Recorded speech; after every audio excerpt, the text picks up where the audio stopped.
तीर्थ में श्री सूत जी महाराज 88,000 शौनकादिक ऋषियों से बोले, अब मैं आपको कार्तिक मास की कथा विस्तार से सुनाता हूँ, जिसे सुनकर मनुष्य सब प्रकार के पापों से छुटकर अंत समय में वैकुंठ को प्राप्त होता है।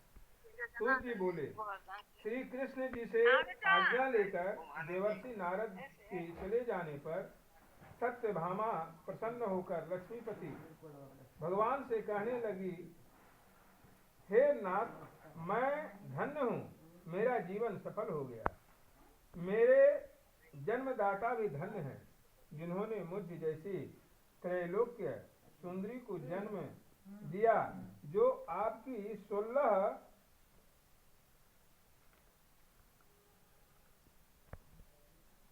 सहस्त्र स्त्रियों में उनके मध्य में आपकी परम प्यारी पत्नी बनी। मैंने वह कल्प वृक्ष आदि पुरुष आपके साथ नारद जी को विधि पूर्वक दान में दे दिया, परंतु वही कल्प वृक्ष मेरे घर लहराया करता है, जिस बात को मृत्यु लोक में कोई भी स्त्री नहीं जानती। हे त्रिलोकीनाथ, मैं आपसे कुछ पूछना चाहती हूँ।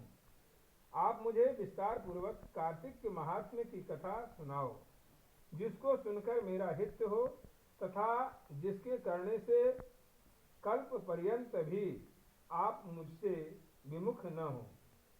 सूत जी बोले, सत्यभामा के ऐसे वचनों को सुनकर हंसते हुए श्री कृष्ण जी सत्यभामा का हाथ पकड़कर तथा अपने सेवकों को वहीं रोककर विलास युक्त अपनी पत्नी को कल्प वृक्ष के नीचे ले गए और हंसकर कहने लगे कि हे प्रिय, 16,000 रानियों में से मुझे तुम प्राणों के समान प्यारी हो। तुम्हारे लिए मैंने इंद्र से तथा देवताओं से भी विरोध किया था। हे कांते, जो बात तुमने पूछी है उन उद्भूत बातों को सुनो।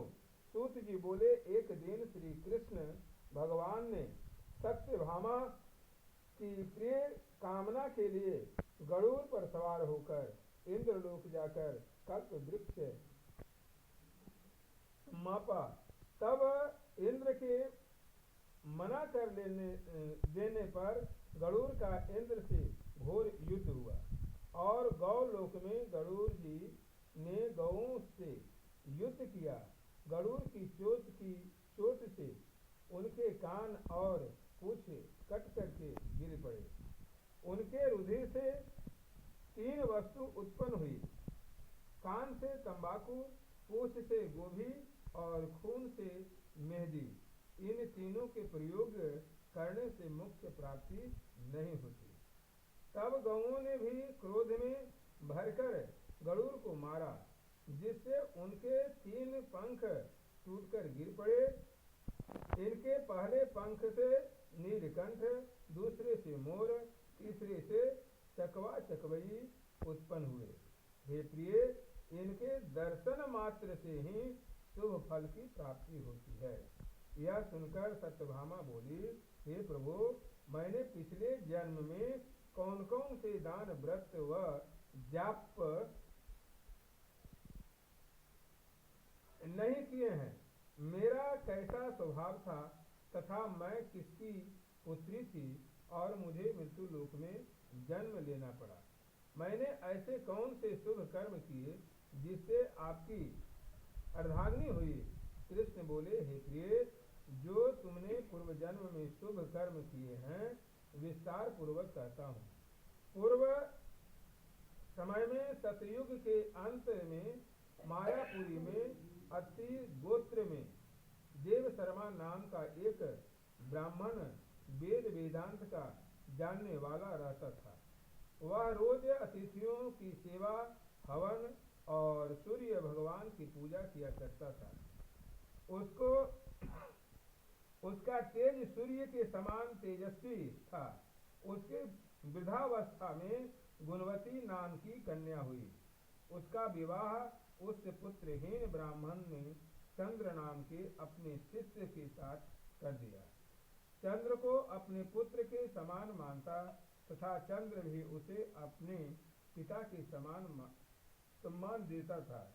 एक दिन में दोनों कुश और संविधान लेने के लिए वन में गए। हिमालय की तलहटी में भ्रमण करते हुए उन्होंने एक राक्षस को आता हुआ देखा।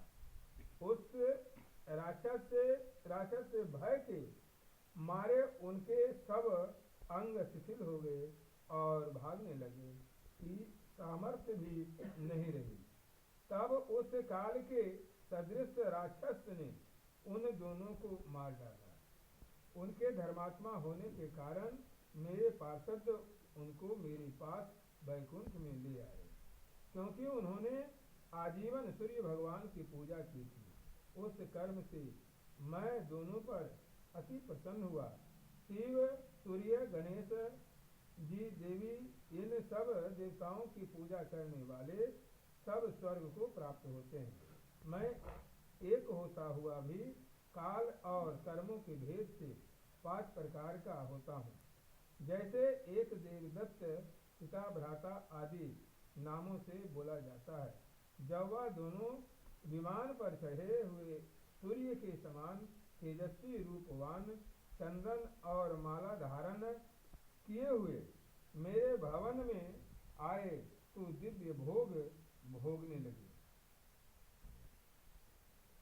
बोलिए विष्णु भगवान की जय, कृष्ण भगवान की जय। जल गिरा था। हाँ।